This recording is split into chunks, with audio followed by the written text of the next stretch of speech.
بسم اللہ الرحمن الرحیم۔ زمینی قائد کے لیے میں ہوں محبوب رحمان تنولی۔ امریکی صدر ڈونلڈ ٹرمپ کی جانب سے ایران پر حملہ کرنے کی دھمکیوں کے بعد ایران اور امریکہ کے درمیان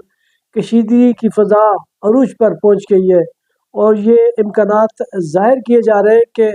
امریکہ کسی بھی وقت ایران پر حملہ کر سکتا ہے۔ ایران کا جو ہدف بنا ہوا ہے ایران کا ایٹمی پروگرام بھی ہے، اور اس کے سے متصل سمندروں میں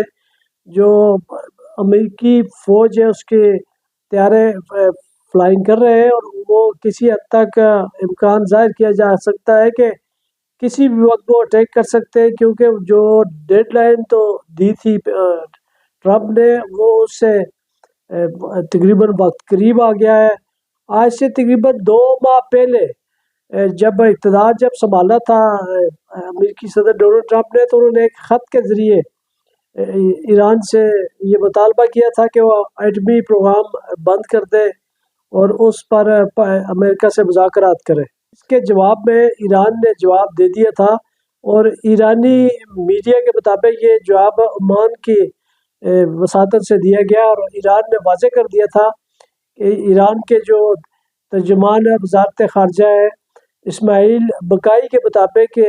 ایران نے واضح کر دیا تھا کہ ایران براہ راست مذاکرات کرنے پر آمادہ نہیں ہے، جبکہ بالواسطہ مذاکرات کے دروازے کھلے ہیں، کیونکہ براہ راست مذاکرات میں امریکہ براہ راست دباؤ ڈالتا ہے، اور دباؤ میں وہ دھمکیاں بھی دے رہے تھے۔ تو اس لیے اس کا جب مذاکرات کی ٹیبل پہ آنا ہے تو ایران نے یہی سمجھا ہے کہ مذاکرات کی ٹیبل پہ بالواسطہ مذاکرات ہوں، تاکہ اس کے جو باقی سٹیک ہولڈرز ہوں وہ اس صورتحال اور اس معاہدے میں کی گئی باتوں سے آگاہ ہوں، کیونکہ جب اب تک اس سے پہلے ایران کا موقف ہے کہ اس سے پہلے بھی امریکہ کے ساتھ جو معاہدہ ہوا تھا وہ امریکہ ہی کی طرف سے خلاف ورزی کی گئی تھی، اور وہ اب ایک مرتبہ پھر ایران کو خدشہ ہے کہ اگر ان کے ساتھ براہ راست مذاکرات کیے یا کوئی معاہدہ کیا تو امریکہ ایک مرتبہ پھر جائے گا۔ ایران بات کرنے کے لیے تیار ہے، لیکن وہ براہ راست امریکہ کے ساتھ بات کرنے کے لیے تیار نہیں ہے۔ اب جبکہ پہلے امریکہ نے خط لکھا تھا، امریکن صدر نے اس کا جواب موصول ہو گیا تھا ان کو، تو اب امریکی ادارے NBC کو انٹرویو میں امریکی صدر ڈونلڈ ٹرمپ نے بڑی خوفناک دھمکی دی ہے، اور انہوں نے ایک مرتبہ پھر کہا ہے ایران سے کہ وہ ایٹمی پروگرام بند کر دے، مذاکرات کرے ہم سے۔ اگر ایسا نہیں کرے گا تو امریکہ بمباری کرے گا ایران پر، اور یہ بھی دھمکی دی ہے کہ ایسی بمباری ہوگی جو اس سے پہلے کبھی نہیں دیکھی ہوگی۔ اسی طرح میں بات کی جائے تو ڈیاگو گارسیا کے ایئر بیس پر امریکن B-51 طیارے جو ہیں، تقریباً 6 طیارے وہاں کھڑے سیٹلائٹ سے نظر آ رہے ہیں، وہ تیار ہیں کسی وقت بھی اڑنے کے لیے، اور وہ ایٹمی حملہ کرنے کی صلاحیت بھی رکھتے ہیں۔ اور یہ ڈیاگو گارسیا وہی ایئر بیس ہے جسے 1970 سے لے کر اب تک برطانیہ اور امریکہ مشترکہ طور پہ استعمال کرتے ہیں، اور یہ خاص کر خطے میں ان کی سرویلنس کے لیے اس کو خصوصی طور پہ انتخاب کیا گیا، اور یہاں سے وہ اٹیک کر سکتے ہیں۔ اس کے علاوہ جو اس کے ہرشا کے جو ان کا ایرانی ایٹمی سٹی ہے اس کے متصل جو سمندر ہے انڈونیشیا سمندر، اس کے قریب بھی پروازیں ہو رہی ہیں امریکن طیاروں کی۔ تو اب چونکہ وہ انڈونیشیا سمندر میں ہو رہی ہے، دوسری طرف ایران بھی الرٹ ہے، اور آج ایک مرتبہ پھر ایرانی سپریم لیڈر آیت اللہ علی خامنائی نے واضح کر دیا ہے کہ ایران کی دھمکیوں سے ہم خائف ہونے والے نہیں ہیں۔ ایران پہلے بھی دھمکیاں دیتا رہا ہے۔ انہوں نے شرارت سے تعبیر کیا، اور انہوں نے کہا کہ اگر اس نے شرارت کی امریکہ نے تو اس کا منہ توڑ جواب دیا جائے گا۔ تو اب ایک طرف ان کی دھمکیاں جاری ہے، تیاریاں جاری ہیں، اور دوسری طرف ایران بھی اس ساری صورتحال کا سامنا کرنے کے لیے تیار ہے۔ یہ بالکل وہ صورتحال نہیں ہوگی جو اسرائیل نے جس کا تجربہ کیا تھا غزہ میں، یا اس میں بیروت میں یا شام میں کر رہا ہے، تو یہ اس طرح کی صورتحال شاید نہ ہو۔ ایران کے خلاف اگر طاقت کا استعمال کیا گیا تو ایران اور غزہ، شام، لبنان کی صورتحال بالکل مختلف ہے۔ ایران کے پاس بین البراعظمی میزائل ہے جو امریکہ تک کو ہدف بنانے کی صلاحیت رکھتے ہیں، اور پھر یہ ایسا نہیں ہے، ایران بار بار یہ ایران کے حکام اشاروں کرائے میں کہہ چکے ہیں کہ وہ جب اس طرح کی جنگ شروع ہو گئی تو وہ جنگ صرف ایران کے اندر نہیں ہوگی، ایران کے بارڈر یا بیسز پہ نہیں ہوگی، ایران اس جنگ کو وسعت دے گا، اور وسعت سے مراد یہ ہوتی ہے کہ جب آپ ادھر اٹیک کریں گے تو آپ کے ایئر بیسز کو بھی نشانہ بنایا جائے گا، اور یہ بھی ممکن ہے کہ امریکہ کے اندر بھی ایران حملے کرے۔ تو اس طرح کی ظاہر ہے جب ایک عرصے سے تیاریاں کر رکھی ہیں امریکہ نے اور بار بار دھمکیاں دے رہا ہے، تو ایران بھی اس کے لیے الرٹ ہے اور وہ بھی جواب دینے کی صلاحیت رکھتا ہے۔ ایک طرف یہ دھمکیاں ہو رہی ہیں اور دوسری طرف سفارتی کوششیں بھی جاری ہیں۔ آج ماسکو میں جو ایس سی او کا اجلاس جاری ہے، اس میں ایران کے نائب وزیر خارجہ نے وہاں مختلف ممالک سے اور خاص کر اقوام متحدہ سے کہا ہے کہ وہ امریکہ کے جو یہ دھمکیاں دی جا رہی ہے اس کی مذمت کریں اور اس کے خلاف موقف اپنائے، کیونکہ جارحیت کے پہ تلا ہوا ہے امریکہ۔ تو ایک طرف تو یہ ہے، دوسری طرف جو اسلامی ممالک ہے جو غزہ کے معاملے میں ہم دیکھ چکے ہیں کہ وہ ٹس سے مس نہیں ہوئے، کسی نے ساتھ نہیں دیا غزہ میں سوائے مذمتوں کے، اور بڑا امکان ظاہر کیا جا رہا تھا کہ ترکی کی طرف سے شاید رد عمل آئے گا، کوئی نہیں آیا، اور مصر کی طرف سے کوئی نہیں آیا، پاکستان کی طرف سے کوئی نہیں گیا۔ مطلب اخلاقی طور پہ ہم اسے امداد بھی دیتے رہے، مذمتیں بھی کرتے رہے، قراردادیں بھی پاس کرتے رہے، اور غزہ جلتا رہا ہے، بمباری سے اس کا کھنڈر بنا کے چھوڑ دیا، اس میں ہزاروں جانیں لوگ شہید ہو گئے جو اب بھی ہو رہے ہیں، معاہدہ ہونے کے باوجود بھی اب وہاں یہ سلسلہ جاری ہے۔ اور اب اس کے ساتھ اب ایران کو ہدف بنانے کی کوشش کی جا رہی ہے، کیونکہ امریکہ کو لگتا ہے کہ اسرائیل کو جو ٹکر دے سکتا ہے وہ صرف ایران ہی ہے، اور وہی براہ راست اب تک ان کے لیے خطرہ بنا ہوا ہے۔ تو اس ایسی صورتحال میں ایران کو وہ ہدف بنانا چاہتے ہیں تاکہ اسرائیل کے لیے بھی آسانی ہو، اور خاص کر وہ جو ایران کے جو اسٹریٹجک پارٹنر ہے رشیا، جو رشیا اس اٹیک کی قبل از وقت ہی مذمت کر رہا ہے، وہ بھی اس اٹیک کی خبردار کر رہا ہے امریکہ کو کہ یہ اٹیک نہ کیا جائے، تو وہ رشیا کو بھی اس طرح کو پیغام دینا چاہ رہے ہیں۔ تو اب ایسی صورتحال میں جب گمبھیر صورتحال بڑھتی جا رہی ہے، تو اب یہ ہمیں جو ابھی تک کی خبریں آئی ہیں اس کے مطابق ہے سعودی عرب، قطر اور دیگر جو اسلامی ممالک ہیں انہوں نے بیسز دینے سے ابھی تو معذرت کی ہے کہ امریکہ کو اس مقصد کے لیے بیسز نہیں دیں گے۔ تو اب وقت بتائے گا کون بیسز دے گا یا نہیں دے گا، کہ یہ حملہ ہوتا بھی ہے یا امریکہ اسے صرف دھمکیوں تک ہی محدود رکھتا ہے، کیونکہ اگر یہ حملہ ہو جاتا ہے تو نہ صرف ایران کا نقصان ہوگا، جانی مالی نقصان ہوگا،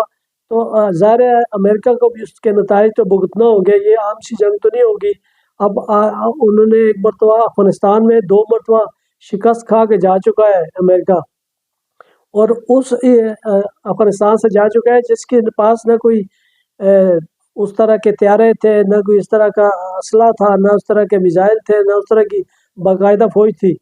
لیکن اس کے باوجود افغانیوں نے 2 مرتبہ شکست دی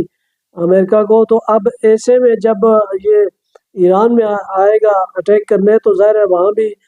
نتائج تو ہوں گے،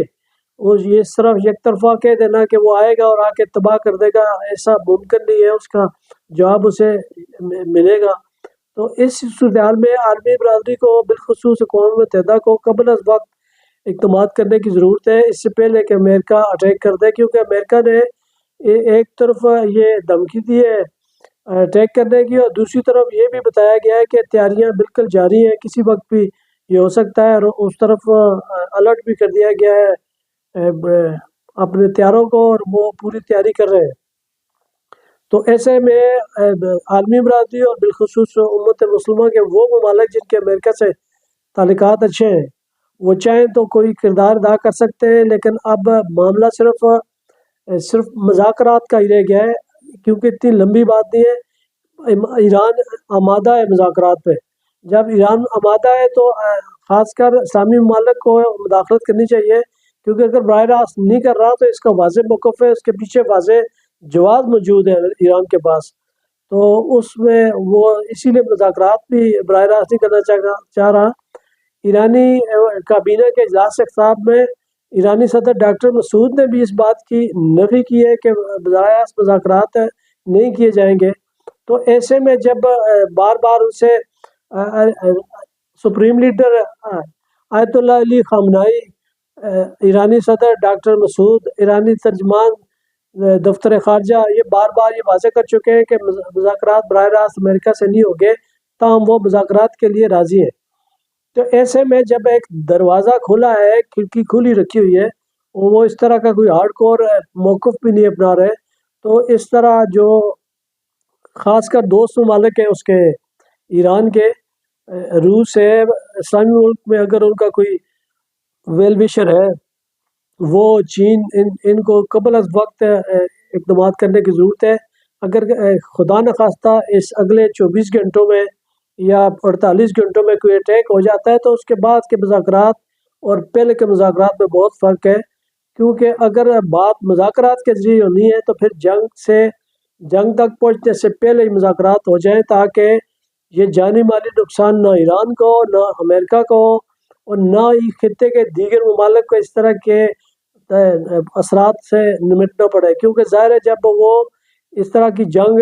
ہوگی ایران میں اگر شروع ہو جاتی ہے تو وہ صرف ایران میں نہیں ہوگی، اس کے دیگر جو پڑوسی ممالک ہیں وہ بھی متاثر ہوں گے، اور یہ جنگ جب شروع ہو جاتی ہے تو پھر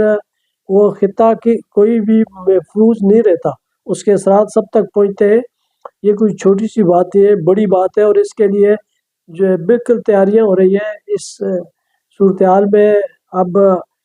ایران کا موقف سامنے آ چکا ہے، امریکہ کا موقف سامنے آ چکا ہے، تاہم ایک بات جو روشن پہلو اب یہ بھی ہے کہ امریکہ کی طرف سے، امریکی صدر ڈونلڈ ٹرمپ کی طرف سے دھمکی کے باوجود امریکی مشیر جو ان کے امریکی جو تھنک ٹینک کے بعض لوگ ہیں، غیر مصدقہ اطلاعات کے مطابق وہ انہیں مشورہ دے رہے ہیں کہ اس حملے سے باز رہے، مذاکرات کی ٹیبل پہ لایا جائے ان کو، ایران کو۔ تو اب دیکھتے ہیں، کیونکہ اس بات پہ بھی ایک امکان موجود ہے کہ ڈونلڈ ٹرمپ یو ٹرن لینے میں بھی اپنا ثانی نہیں رکھتے، وہ کسی بھی وقت اپنا موقف تبدیل کر لیتے ہیں، اور ان کا موقف تبدیل بھی ہو سکتا ہے، کیونکہ اب ہم نے دیکھا افغانستان میں جب ایک مرتبہ انہوں نے حالیہ دنوں میں انہوں نے دھمکی دی کہ ہمارے 70 ارب ڈالر کے ہتھیار پڑے ہوئے ہیں افغانستان میں، اور پھر انہوں نے باگرام ایئرپورٹ بھی لینے کی بات کی، اور یہ بھی کہا کہ ہم ادھر آ رہے ہیں اور یہ ہم اسلحہ بھی لیں گے اور ہم ایئرپورٹ بھی لے رہے ہیں۔ لیکن جب موقف دیکھا تو پھر انہوں نے یہ بات سے ہٹ گئے، اور پھر آپ امریکن وفد پہنچ گیا مذاکرات کے لیے افغانستان میں۔ تو اس لیے یہ ایک طرف اس کو غیر سنجیدہ بھی نہیں لیا جا سکتا، اور ایک طرف اتنا سنجیدہ بھی نہیں لیا جا سکتا، کیونکہ ڈونلڈ ٹرمپ انپریڈکٹیبل ہے، وہ کچھ بھی کر سکتے ہیں۔ تو اب یہ اگلے جو 24 گھنٹے رہ گئے، اگلے 24 گھنٹے بہت اہم ہے، خاص کر ایران کی سالمیت کے حوالے سے، کیونکہ جنگ کے بادل منڈلا رہے ہیں، امریکہ تیاریاں کر رہا ہے۔ ہماری دعا ہے کہ اللہ کرے یہ جنگ ٹل جائے اور مذاکرات پہ بات پہنچے، اور عالمی برادری کو اس کے لیے خصوصی کردار ادا کرنا چاہیے۔ اجازت دیجیے، خدا حافظ۔